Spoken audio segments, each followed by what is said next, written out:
امیر اہل سنت سے میرا سوال یہ ہے کہ وسوسے آتے ہیں کہ مدنی مذاکرے میں اگر جاؤں گا تو وہاں ڈرائیں گے، توبہ کرائیں گے۔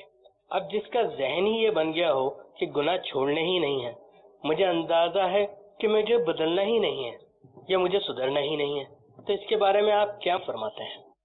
اللہ اللہ، یہ تو میں نے بعضوں کو دیکھا ہے کہ ان کو اگر مشورہ دیا جائے نا کہ آپ اپنے کچھ پھولا ٹیسٹ کروا لیں، شوگر ٹیسٹ کروا لیں، کولیسٹرول ٹیسٹ کروا لیں، لپڈ پروفائل کا ٹیسٹ کروا لیں، کبھی کبھار سے بولتے کہ یار ہم نہیں کرواتے، اب نہیں کرواتے، یا پھر کچھ نکل آیا تو پرہیزیاں کون کرے گا؟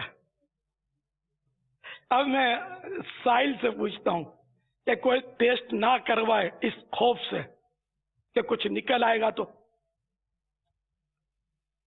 اب ٹیسٹ نہ کروانے سے جو چیز اس کے اندر ہے کیا ختم ہو جائے گی یا زیادہ تیزی سے اس میں اضافہ ہوگا؟ ٹیسٹ کروائے گا اور کچھ نکلا اور انیشل اسٹیج ہے تو اس پر کنٹرول کرنا آسان رہے گا، اور جب وہ نہیں ٹیسٹ کروایا تو بھئی یہی مشہور ہوگا کہ یار یہ سویا تھا تو سویا رہ گیا، راتوں رات ہارٹ فیل ہو گیا، ہوتا ہے نا سر؟ بعض لوگ یار بھلا چنگا تھا، اس کو تو کچھ بھی نہیں تھا اور یہ ہارٹ فیل ہو گیا۔ کچھ بھی نہیں تھا، بہت کچھ تھا۔ نذیر میرے پیارے آقا صلی اللہ تعالی علیہ وآلہ وسلم کا نام ہے۔